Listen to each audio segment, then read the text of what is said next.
The placer gold was all but gone. It was getting harder and harder to strike it rich on one's own. Fortunes had been won for some men, but for many others, a life lived in luxury from their findings in the gold fields remained an elusive dream. Instead, what many of these Americans found was a new life in the virgin state of California. It was not what they initially set out to find, but it was one claim that no one could take from them. An event like the California Gold Rush doesn't just end overnight. There's no shut-off switch, no running out of the clock. By 1858, the intensity of California's gold fever was dwindling. There were still large finds being discovered like the Dogtown nugget, but discoveries such as this were becoming fewer and farther between. New and unexpected discoveries for these Argonauts were resting on the horizon. There was no Pacific Railroad in those fine times of 10 or 12 years ago. Not a single rail of it. I only proposed to stay in Nevada 3 months. I had no thought of staying longer than that. I meant to see all I could that was new and strange and then hurry home to business. I little thought I would not see the end of that 3-month pleasure excursion for 6 or 7 uncommonly long years. Mark Twain, Roughing It. In the year 1859, it was made public that there was a discovery of a lode of silver ore under the eastern slope of Mount Davidson, which was then in the Utah Territory, but would soon become the state of Nevada. Once again, Americans collectively buzzed with the hope of potential wealth. People from San Francisco, along with those from all over the world, create another rush to riches. It's yet again the impetus which brings about major changes in the country.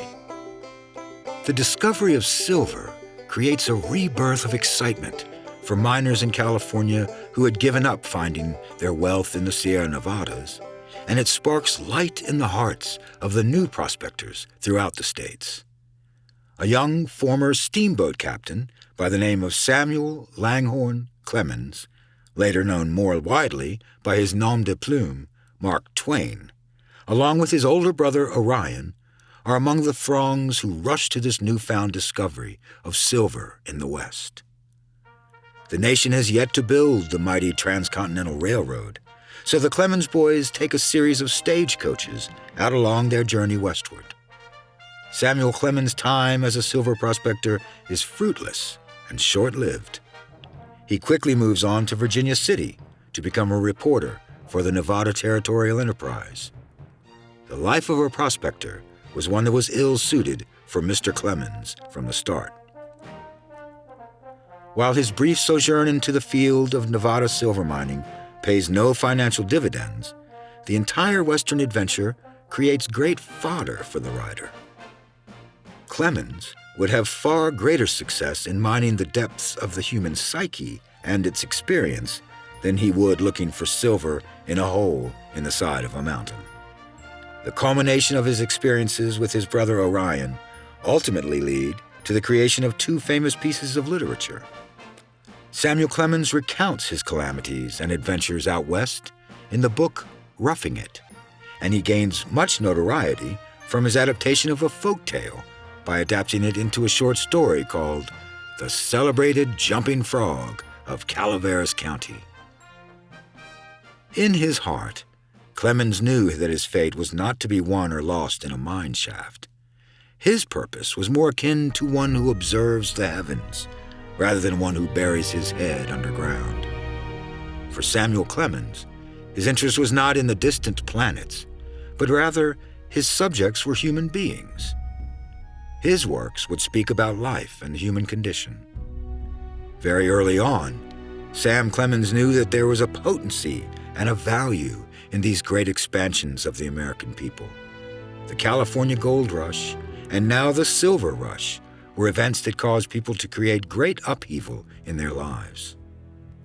While events such as these are catalysts for migration and the formation of territories into states within the United States, there are some things that change at a more glacial pace. The prejudices and bigotry of men and women are vile traits that are not easy to escape the grasp of. They cling to the human spirit and inhibit the progress of mankind. One step in the direction of change was travel. The Great Migration, which was the California Gold Rush, brought thousands of people into vast, uncharted territories. These people never envisioned leaving their homes until the promise of quick riches reached the thresholds of their doorsteps. It would not be far-fetched to assume that for most of these Argonauts, their goals within the confines of the gold rush were myopic.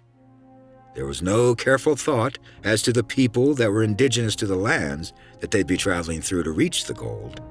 There was no care taken to preserve the land from which the precious gold was extracted. There were no means, only the desired end.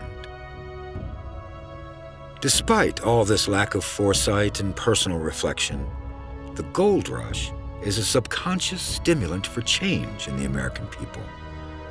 The movement of such vast amounts of people away from their homes inevitably forces many of these Americans to encounter people and places they would have never otherwise encountered in their normal lives. Travel is fatal to prejudice, bigotry, and narrow-mindedness, and many of our people need it sorely on these accounts. Broad, wholesome, charitable views of men and things cannot be acquired by vegetating in one little corner of the earth all one's lifetime. Mark Twain. It would take generations for substantive change to occur in the collective psyche of the American people in regard to those who were seen as foreigners or those simply who had a different skin tone. But the gold rush and the silver rush pushed all these diverse ethnicities of people together in such a way that would never have happened if not for these major events.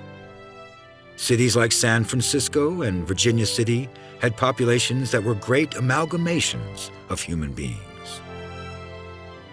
The initial discovery of silver, which drew the Clemens boys and thousands others out west, became known as the Comstock Lode.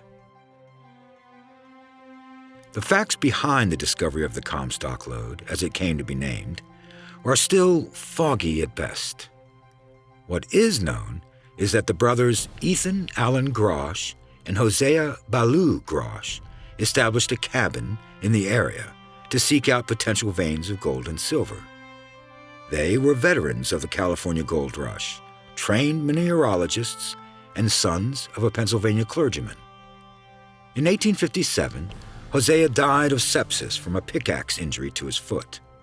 The remaining brother, Ethan, along with an associate named Richard Maurice, set out for California with gold and silver samples and maps of the claim from where the samples had been taken.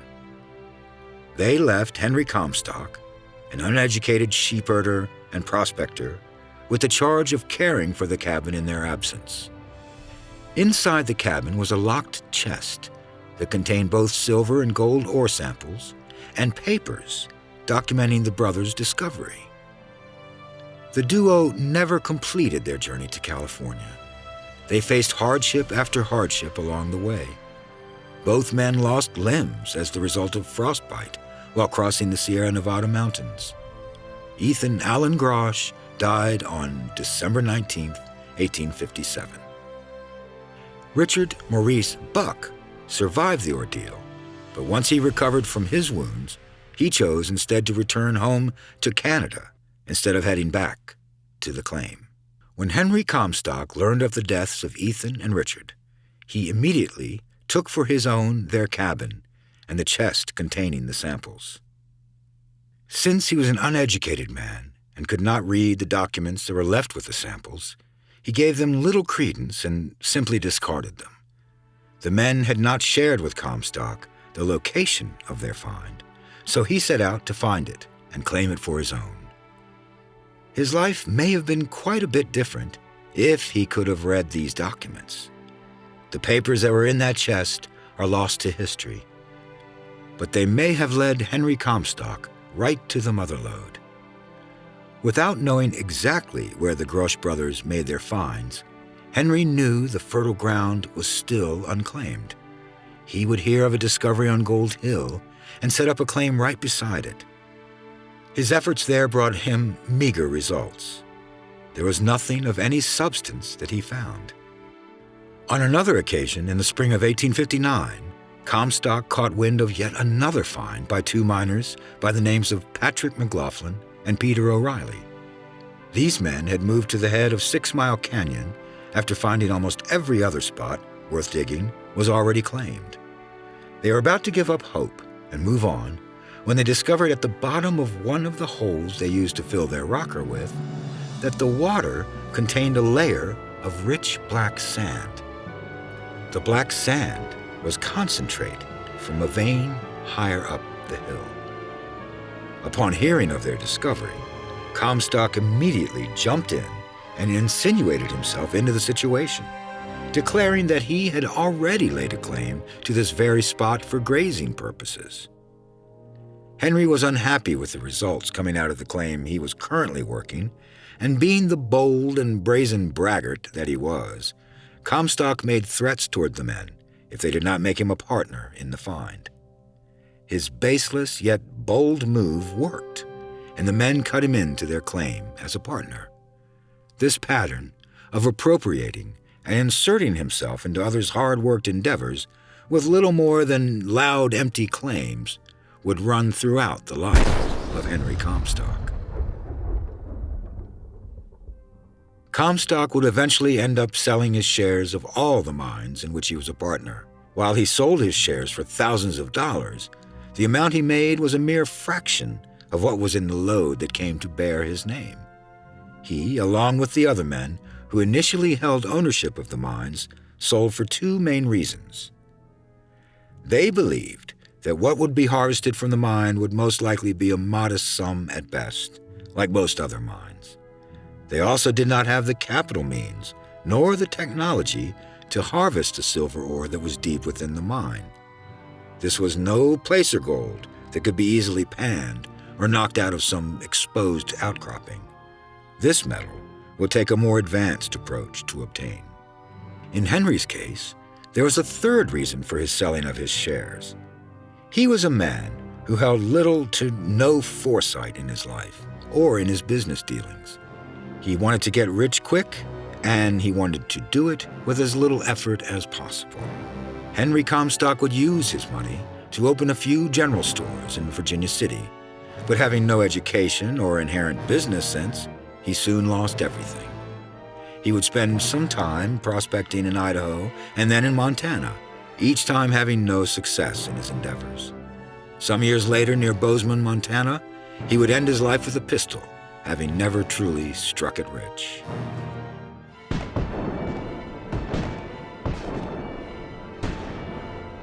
The time for compromise has now passed, and the South is determined to maintain her position and make all who oppose her smell Southern powder and feel Southern steel. Jefferson Davis. The coming years would see the election of a tall, lanky young Illinois senator by the name of Abraham Lincoln to the presidency. His tenure as President of the United States is arguably one of, if not the most important and influential our nation has ever seen.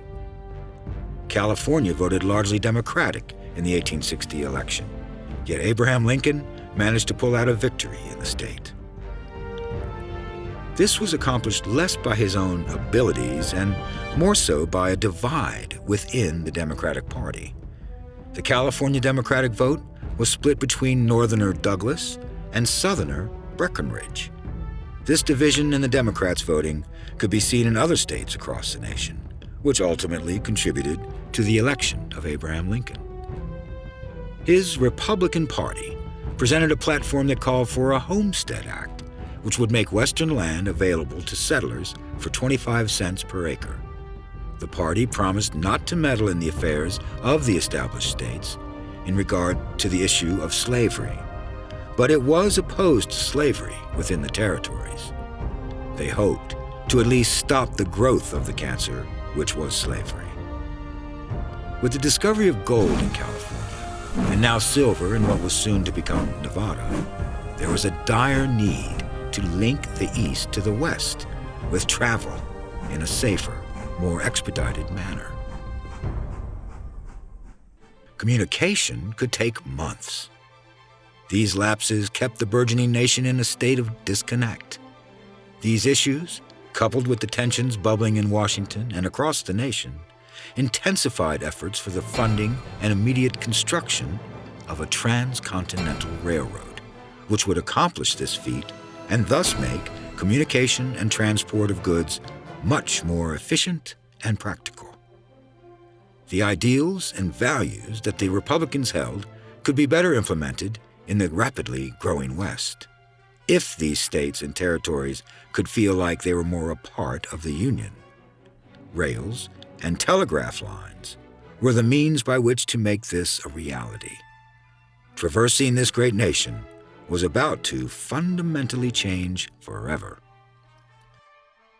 Paths through the wilderness that were once cut by solitary trappers on horse or mule, then broadened by pioneers in wagons, were about to be set in iron rails. From horses to carts and now to machines, the nation was getting smaller and smaller, even when it seemed that the North and the South could not be any further apart. Though Abraham Lincoln and the Republican Party narrowly won the electoral votes in California, the Southern-leaning sentiments that ran through the state could not be denied. California's state legislature had even taken the step of authorizing a secession within the state itself. It would allow all of California that was below the Missouri Compromise line to detach itself from the rest of the state. This southern portion was to be called Colorado, and slavery would be implemented there. California Democrat Gwynn even went so far as to predict that if the South seceded from the Union, all of California would follow suit and be with her. Leland Stanford, a Republican and future founder of the Ivy League school that would come to bear his name, is elected as the governor of California around the time of Lincoln's own election. Even though Stanford is a Republican, he's able to win his office. He accomplishes this feat by running more so on a unionist platform rather than approaching the office from a strictly Republican standpoint. Shortly after winning office, he makes a point of sending the newly appointed president a message via the telegraph. This relatively new and revolutionary technology was developed by Samuel Morse as well as others in the 1840s. Morse sends the first ever electronically transmitted message, "What hath God wrought?" between the U.S. Capitol and Baltimore in 1844. The message is sent using a series of dots and dashes that relate to an alphanumeric code of his design and shall bear his name. The dots and dashes are mechanically depressed onto the paper. This technique would give way to ink soon enough. The transcontinental telegraph sees its completion just weeks after Stanford's election in 1861. This new form of communication brings East and West together in a way that was unheard of before. Communication over vast stretches of our country has now and forever become instantaneous. News which could take weeks to get from point A to point B now can be sent along metal wires with the blink of an eye. The new technology puts the short-lived Pony Express boys out of business a mere 2 days after its completion. It will turn out to be a vital resource for the Union and its communications throughout the Civil War. Stanford's message to Lincoln read, "Today, California is but a second's distance from the national capital. Her patriotism with electric current throbs responsive to that of her sister states and holds civil liberty and union above all price." While this statement has Stanford pledging all of California to the Union cause, the reality of this young state's loyalty was far less strident and far less complete than Mr. Stanford would like Lincoln to believe. It was wishful thinking at most and exaggeration at best.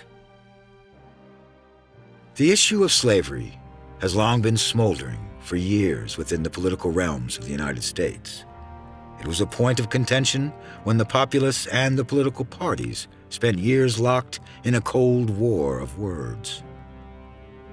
The South had threatened to secede from the Union in 1856 if a Republican was elected to office.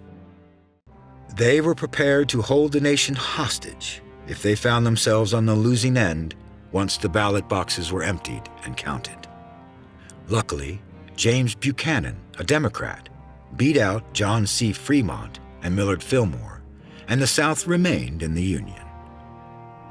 The attitudes in Washington were set, and half a nation can only be pacified but for so long if it has its mind set on secession and is only seeking any excuse to use as a match to light the fire of its opposition. That inevitable blaze would begin 4 years later, in 1860. The nation would be torn asunder with the election of the Republican from Illinois. The South does in fact follow through with its threat to secede, which we can now see was inevitable. It removes itself from the Union. The nation was on the brink of open civil war, and the United States was about to be turned on its head. The issue of slavery could no longer be swept under the rug. Many in California pledged to aid the Southern cause, even if it was through indirect means.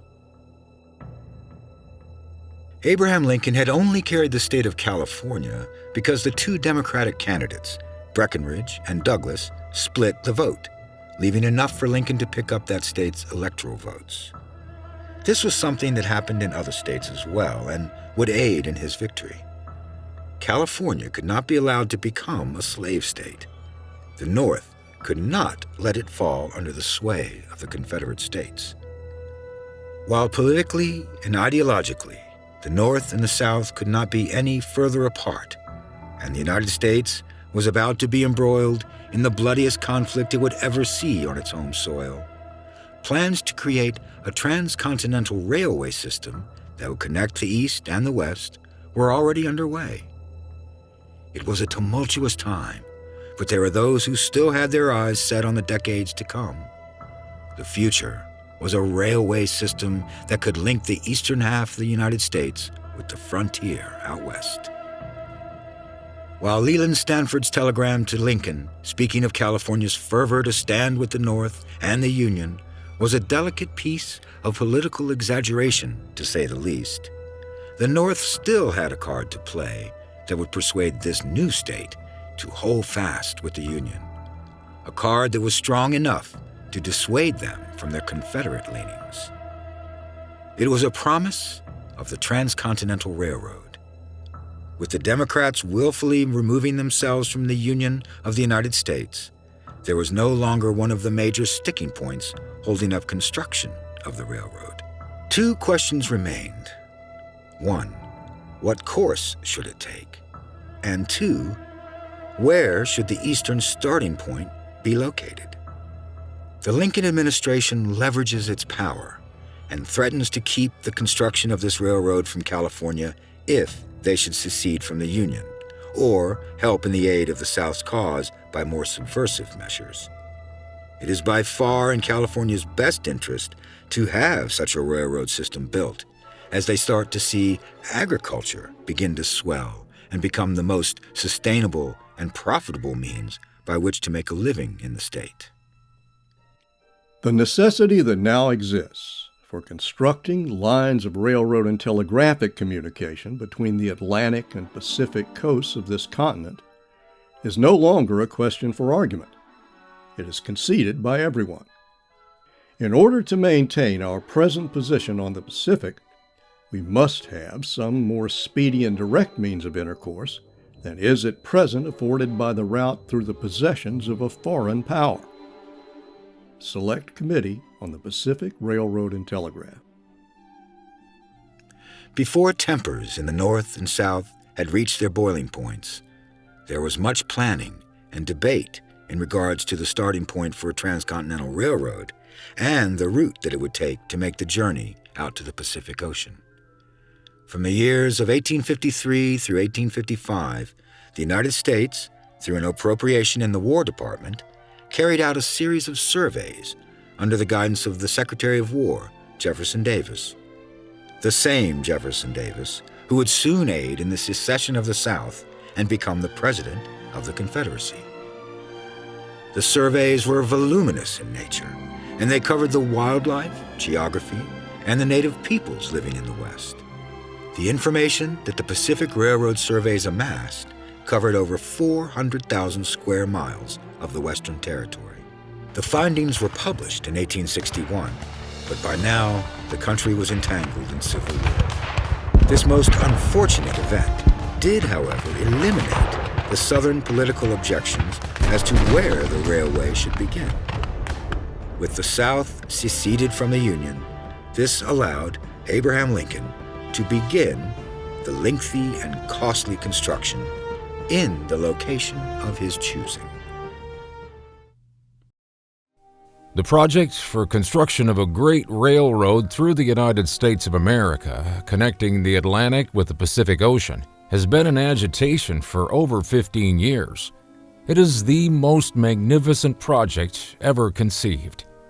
Theodore Judah. He was a man obsessed, a man of one vision, and that's exactly what was needed. The construction of a transcontinental railroad was going to be a feat that required massive amounts of money, industry, manual labor, ingenuity, and most importantly, tenacity. Theodore Judah was a railroad and civil engineer who, once fixed on the idea of building a railroad that married the West to the East, could not be shaken from that notion. Crazy Judah, as he was sometimes called, because of his single-mindedness in regard to building a railway through the Sierra Nevada mountains, had a friend who was a storekeeper by the name of Daniel Strong. Strong invites Judah on a 2-day trek up into the Sierras to a spot where he believes a railroad could pass. In many places in the Sierra Nevada, there is a double summit. Once you reach the apex of the first, there's a valley below, and then another mountain ridge opposite you.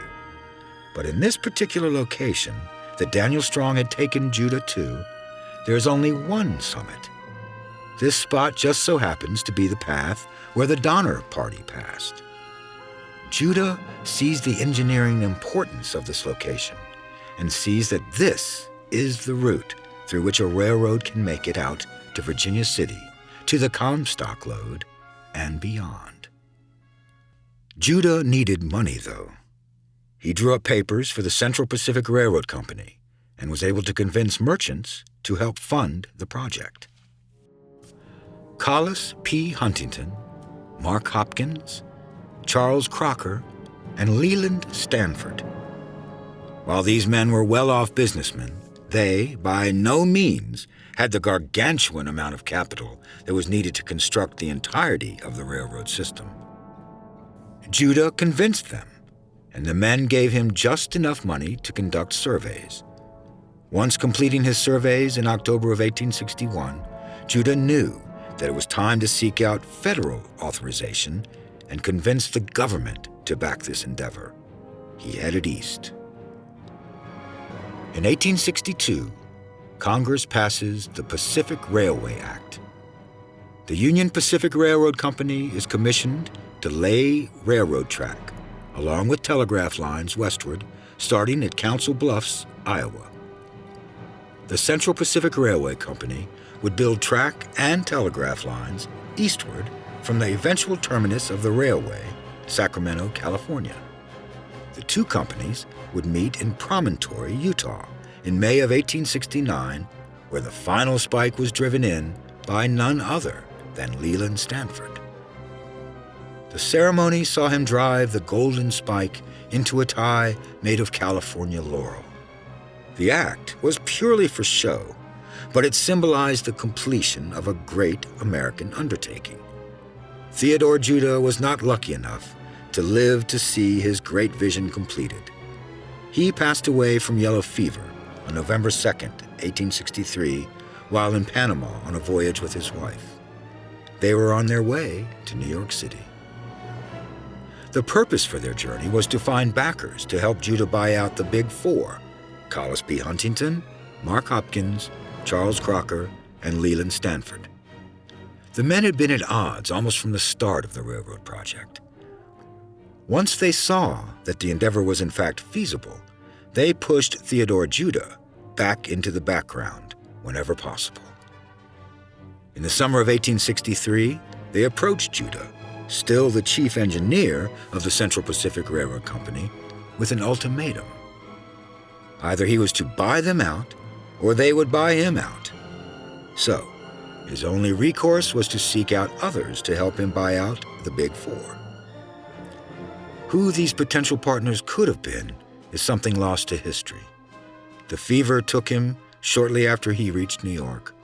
Although he did not live to see the railway's completion, he did help set in motion a metaphorical union of the nation. The railway companies would eventually lay a total of 1,774 miles of track, which followed a centrally located route. The man in charge of deciding where that route would begin in the east was none other than the President Abraham Lincoln. His choice, in Council Bluffs, Iowa, was, like most all of Lincoln's political decisions, a calculated one. He knew that the route across Nebraska would be reasonably easy as well as inexpensive. He also had old political favors to repay to those in Iowa. He was indebted to them because many of the Iowa delegates switched over to him during the 1860 election after he'd been trailing William Henry Seward in the first two ballots. Placing the eastern terminus for the Transcontinental Railroad would serve as payment for their past favor. The railroad would see its completion, but it did not come without compromise and shrewd business decisions by many who were involved in the process. Notwithstanding our precaution not to be observed, as soon as we came back to the mill, we noticed by the excitement of the working people that we had been dogged out. And to complete our disappointment, one of the Indians who had worked at the gold mine in the neighborhood of La Paz cried out in showing us some specimens picked up by himself. Oro, oro, oro. John Sutter. The great migration and evolution of a nation that was the California Gold Rush cannot be distilled into a few words or a simple turn of phrase.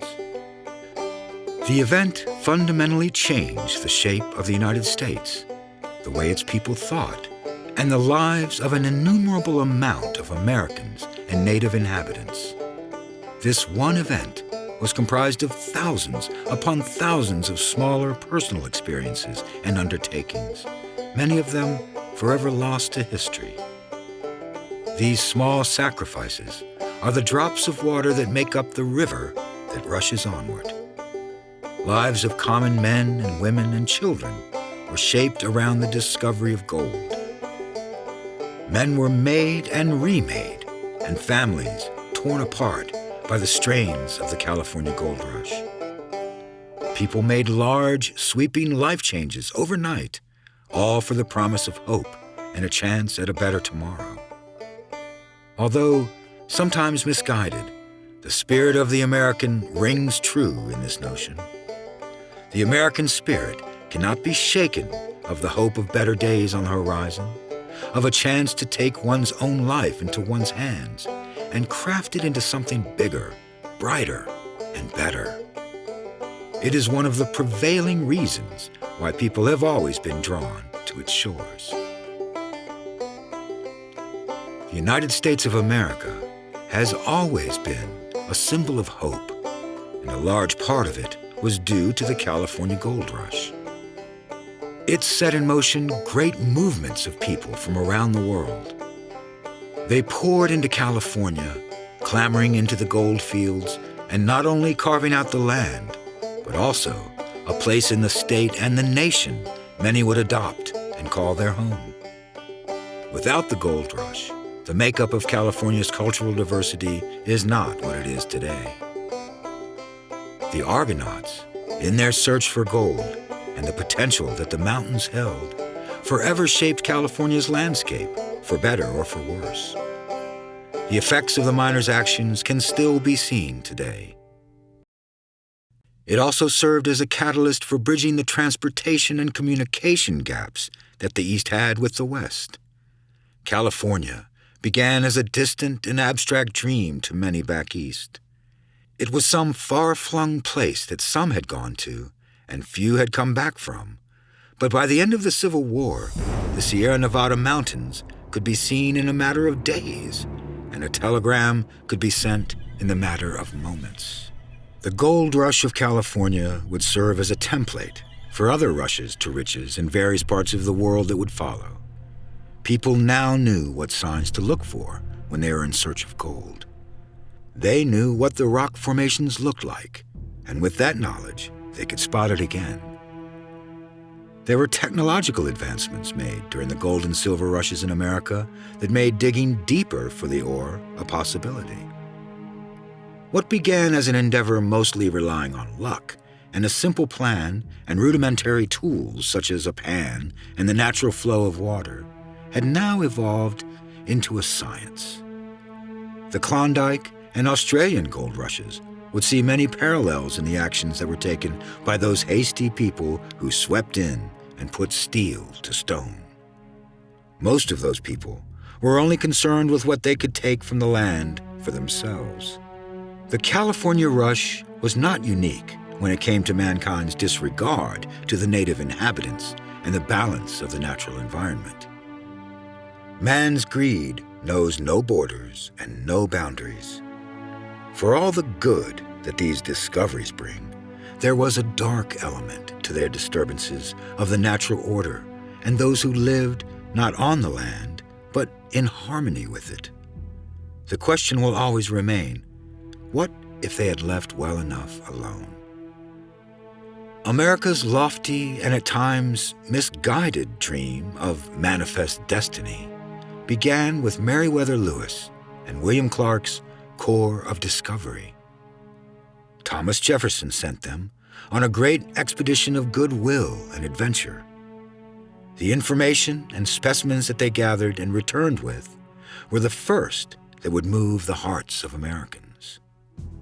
Soon after, eager pioneers headed westward in their wagons on the Oregon Trail. They sought out a new life and desired to carve a path through the vast expanses of the West, leaving broken wheels, cast iron skillets, and bones along the way. Americans kept moving west, even if it meant leaving everything that they once knew behind. The sun may set in the West, but Americans have always seen it as a place where a new day begins.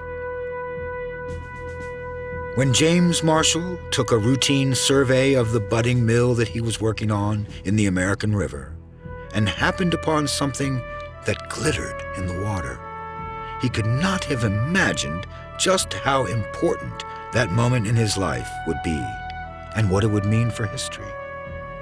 Such great events often start with a whisper, and in this case, it started with one man's footsteps, pushing through the current of the American River.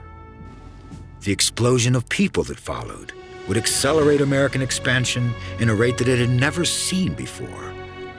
The country was meant to be tamed, and the gold in the ground was there for the taking. Silver would come next, and the need for a more efficient means of communication and travel could no longer be ignored. The telegram and the transcontinental railroad were the last great expansions and expressions of manifest destiny. Lewis and Clark were given the charge of locating a Northwest Passage. Their journey was a successful one in many regards, but no such passage really existed. Although, in the end, Americans built their own Northwest Passage in a way. They constructed a railway across a desert of barren land that was unoccupied, by anyone of significance in the eyes of those who did not deem the indigenous people, the American Indian, of any worth. The Civil War tore the nation apart, and thousands of Americans would sacrifice their lives for the Union and the Confederacy before the healing process could begin. The construction of the railway system would truly bring the established states and the budding new ones out west together in a way that was impossible before. The West became a place that could be reached in a matter of days, not months. It was real now. Commerce and communication between the coasts became the most efficient it had ever been, and the rails were a huge leap forward in the eventual mobilization of the nation. So much was primed to happen, so much change ready to occur.